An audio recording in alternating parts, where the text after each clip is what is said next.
আমরা আজকে 2200 আপনার 76 জনের ক্রসফায়ারের নামে যে হত্যা করেছে নির্মমভাবে তার একটা তালিকা অভিযোগ জমা দিলাম। আমাদের দলের নির্দেশনা পেয়ে 2008 সাল থেকে 2024 সালের 5ই আগস্ট পর্যন্ত এই ফ্যাসিস্ট সরকার, অবৈধ সরকার, এই যে আমাদের বিএনপিকে নিশ্চিহ্ন করার জন্য, দলের নেতাকর্মীদেরকে নেতাশূন্য করার জন্য, কর্মীদেরকে গুম করে অপহরণ করে এ পর্যন্ত আমাদের প্রাপ্ত তথ্য অনুযায়ী 2276 জনকে আওয়ামী লীগের সন্ত্রাসীরা এবং কিছু আইনশৃঙ্খলা বাহিনীর সদস্যরা ক্রসফায়ারের নামে হত্যা করেছে।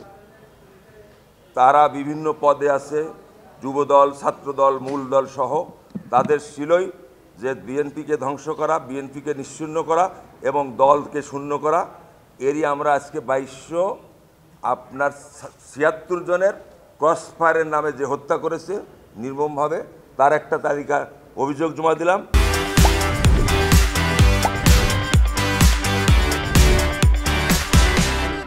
আর একটা হলো, আপনারা জানেন যে তাদের এই ভোটারবিহীন সরকার, তারা নিজেদের অধিকার অবৈধভাবে আদায় করার জন্য একের পর এক আমাদের দলের নেতাকর্মীদের গুম করেছে।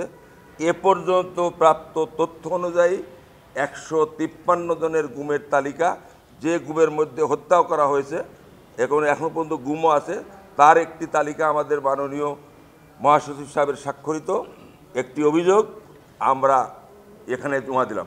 আমাদের নুরুজ্জামান জনি আছে, আমাদের শাহজাহান সাহেব আছে, যুবদল নেতা কায়ুম আছে, তারপরে আপনার শরীফ আছে, তরিকুল ইসলাম আছে, এরকম আমজাদ হোসেন আছে, ইলিয়াস আলী গুমের মধ্যে আছেন। আমাদের স্থায়ী কমিটির সদস্য, যিনি আমাদের 8 বছর দীর্ঘদিন আগে অপহরণ করে ভারতে ফেলিয়ে রেখেছিলেন, সালাউদ্দিন আহমেদ সাহেব আছেন, ইলিয়াস আলী চৌধুরী, আপনার আলম সাহেব আছেন। এই উল্লেখযোগ্য সব, প্রায় সবাই উল্লেখযোগ্য, সবাই নেতাকর্মী। আমরা সুনির্দিষ্ট অভিযোগ প্রধানমন্ত্রী সহ সংশ্লিষ্ট যারা আইন শৃঙ্খলা জড়িত আছে তাদের সহ এবং আওয়ামী লীগের যারা সন্ত্রাসী তাদেরকে দিয়ে